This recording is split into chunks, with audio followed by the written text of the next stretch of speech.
Baccalauréat Métropole 2021, un indicateur coloré naturel issu du chou rouge. Les anthocyanes sont des espèces chimiques responsables de la couleur de nombreux végétaux comme le chou rouge, l'hortensia ou encore l'aubergine. Une des propriétés remarquables des anthocyanes est que leur couleur en solution dépend fortement du pH de la solution. Dans cet exercice, on se propose de modéliser un indicateur coloré naturel contenant des anthocyanes pour pouvoir l'utiliser lors du titrage d'un lait fermenté. Les numéros atomiques des éléments hydrogène, carbone et oxygène sont donnés. La constante d'acidité à 20 degrés Celsius du couple acide lactique ion lactate est donnée. Elle vaut 10 puissance moins 3,9. La masse molaire de l'acide lactique vaut 90,1 g par mol. L'acidité dornique d'un lait, exprimée en degrés dorniques, est reliée à la concentration en masse d'acide lactique dans ce lait, en considérant qu'il est le seul acide présent. 1 degré dornique correspond à une concentration en masse en acide lactique égale à 0,10 g par litre. Modélisation d'un indicateur coloré naturel issu du chou rouge. La couleur du chou rouge est principalement due à la présence d'une vingtaine d'anthocyanes différentes. Pour comprendre l'influence du pH du milieu sur la couleur, on modélise ce mélange complexe d'espèces chimiques par une seule espèce chimique, la cyanidine, à l'écran, dont la structure est commune à toutes les anthocyanes. On limite la modélisation à des milieux où le pH est compris entre 4,5 et 9. Dans cet intervalle, la cyanidine existe principalement sous 3 formes.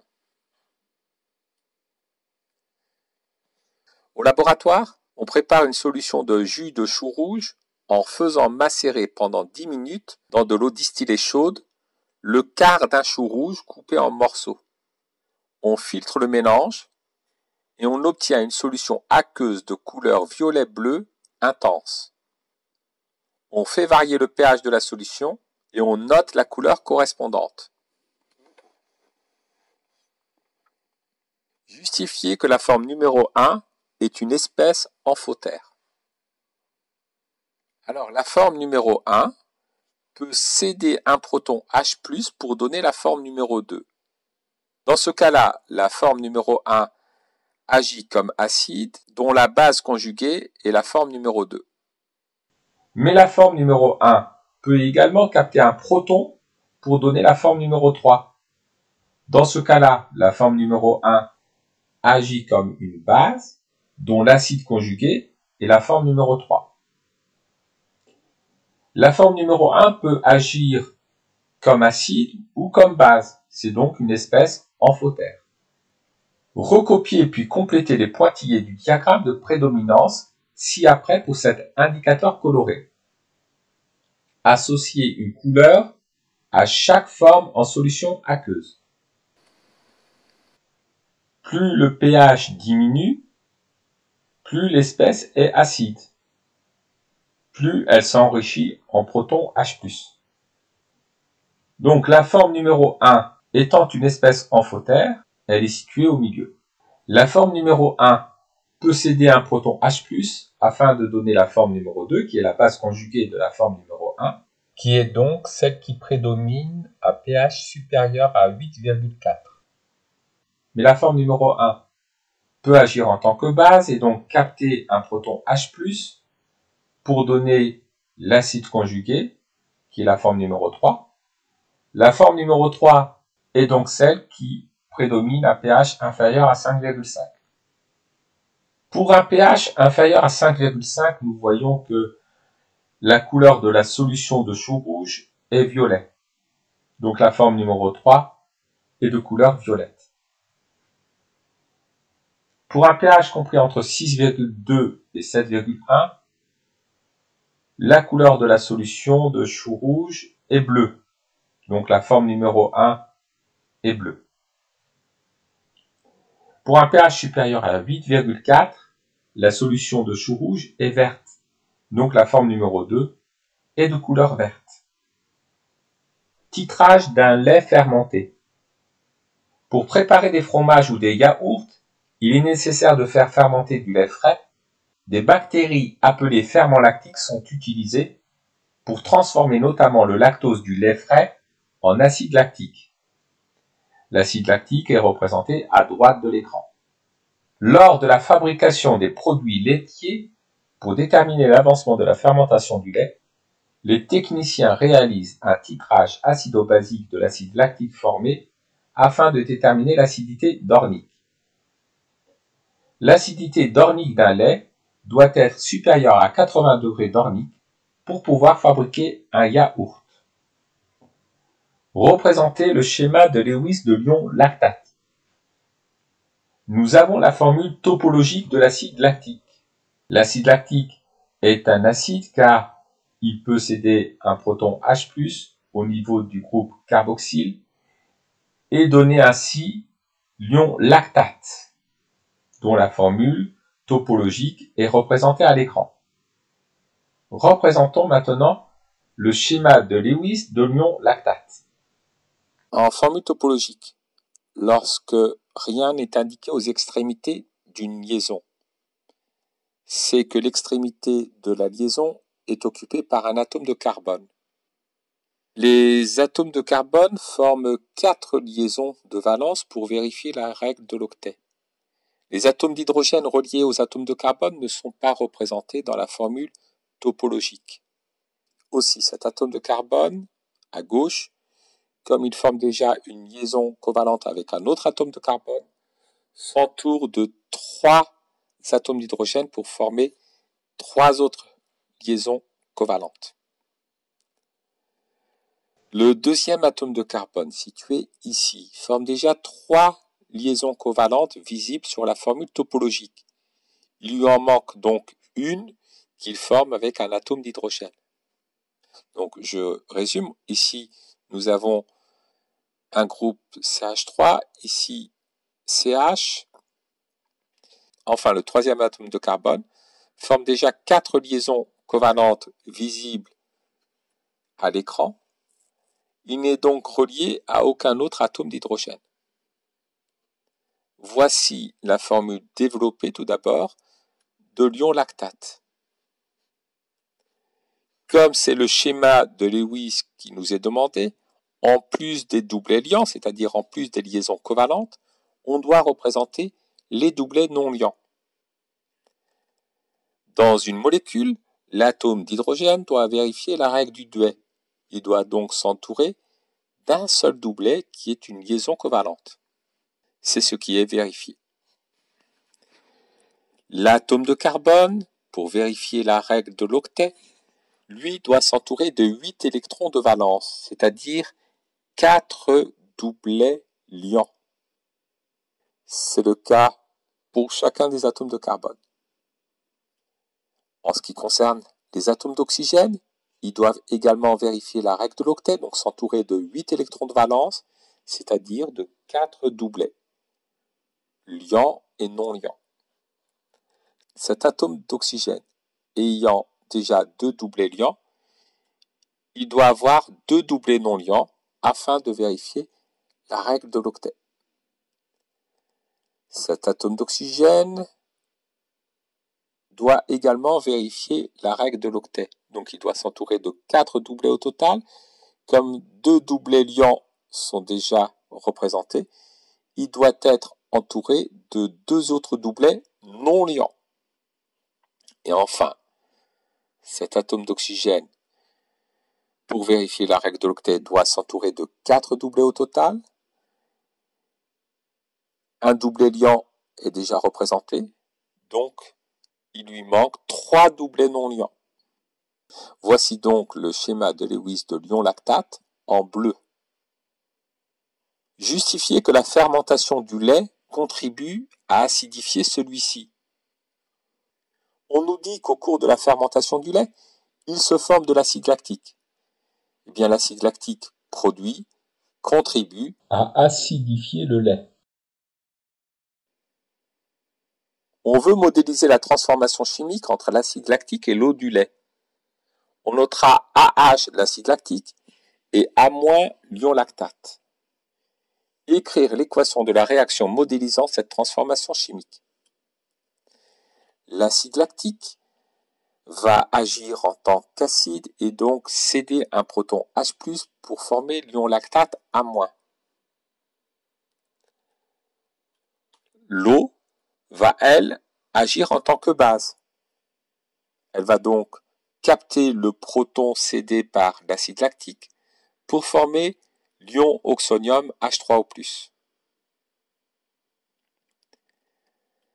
Additionnons membre à membre ces deux demi-équations. Nous obtenons que l'acide lactique réagit avec l'eau pour donner l'ion lactate et l'ion oxonium. Je mets une double flèche puisque la transformation correspond normalement à un équilibre. Montrer que cette transformation chimique est spontanée, on admettra que la concentration initiale en ion lactate est nulle. Nous allons déterminer la valeur du quotient de réaction initiale, puis le comparer à la constante d'équilibre, c'est-à-dire ici à la constante d'acidité Ka de la réaction. D'après l'équation de la réaction, le quotient de réaction initiale est égal à la concentration des ions oxonium à l'état initial divisé par C0, multiplié par la concentration des ions lactate à l'état initial divisé par C0, le tout divisé par la concentration de l'acide lactique à l'état initial divisé par C0. C0 étant la concentration en quantité de matière standard qui vaut 1 mol par litre. Nous pouvons simplifier une fois par C0 et écrire le quotient de réaction à l'état initial ainsi. Passons au calcul. On nous dit que la concentration initiale en ion lactate est nulle. On en déduit que le quotient de réaction à l'état initial vaut 0. Or, la constante d'acidité, c'est-à-dire la constante d'équilibre de la réaction, est égale à 10 puissance moins 3,9. On s'aperçoit donc que le quotient de réaction initiale est inférieur à la constante d'équilibre, la constante d'acidité. La transformation est donc spontanée. Elle se fait dans le sens direct. La méthode d'Ornick consiste à titrer 10 ml de lait par une solution aqueuse d'hydroxyde de sodium de concentration en quantité de matière C0 égale à 1,11 fois 10 puissance moins 1 mol par litre. On note VE, le volume de solution titrante versé à l'équivalence.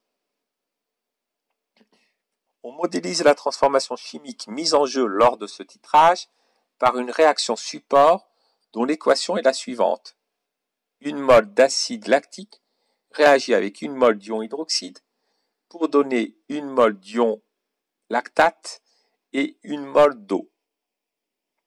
On applique la méthode d'Ornick à un lait en utilisant le chou rouge comme indicateur coloré.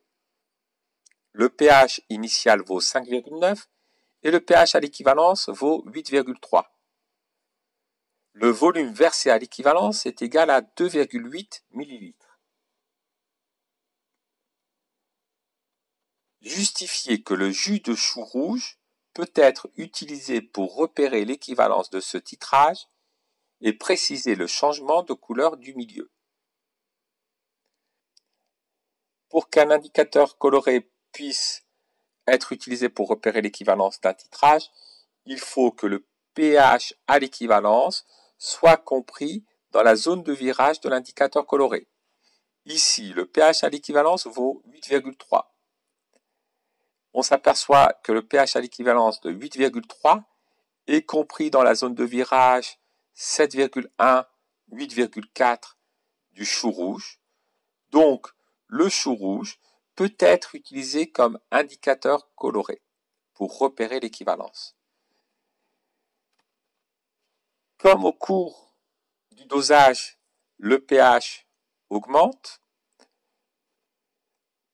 l'équivalence sera repérée par le passage de la couleur du milieu de bleu à vert. En détaillant le raisonnement, Déterminer si l'acidité dornique du lait fermenté testé permet la fabrication d'un yaourt. Pour déterminer l'acidité dornique du lait, nous allons déterminer la concentration en quantité de matière d'acide lactique du lait. À l'équivalence, les réactifs acide lactique et ion hydroxyde ont été introduits dans les proportions stoichiométriques. Donc, d'après l'équation support du titrage. À l'équivalence, la quantité d'acide lactique initiale est égale à la quantité d'ion hydroxyde versée à l'équivalence. La quantité initiale d'acide lactique est égale à la concentration en quantité de matière en acide lactique du lait, Ca, multiplié par le volume de lait, Va. Et la quantité d'ion hydroxyde versée à l'équivalence est égale à la concentration en quantité de matière C0 multiplié par le volume de solution d'hydroxyde de sodium versé à l'équivalence VE. Nous déduisons de cette relation que la concentration en quantité de matière d'acide lactique dans le lait est égale à C0 fois VE divisé par VA. Pour procéder au calcul, l'important est d'exprimer le volume VE et le volume VA dans la même unité. La concentration en quantité de matière d'ion hydroxyde est égale à 1,11 fois 10 puissance moins 1 mol par litre. Le volume d'hydroxyde de sodium versé à l'équivalence est de 2,8 ml. Le volume de la prise d'essai est de 10 ml. Nous obtenons que la concentration en quantité de matière en acide lactique du lait vaut 3,1 fois 10 puissance moins 2 mol par litre. Nous allons maintenant déterminer la concentration en masse en acide lactique du lait en multipliant la concentration en quantité de matière d'acide lactique par la masse molaire de l'acide lactique. La masse molaire de l'acide lactique valant 90,1 g par mol, nous obtenons une concentration en masse en acide lactique de 2,8 g par litre. Déterminons maintenant l'acidité dornique du lait. Comme 1 degré dornique correspond à une concentration en masse en acide lactique égale à 0,10 g par litre, l'acidité dornique du lait vaut 2,8 multiplié par 10, 28 degrés dorniques. L'acidité dornique du lait étant inférieure à 80 degrés dorniques, elle ne permet pas la fabrication d'un yaourt.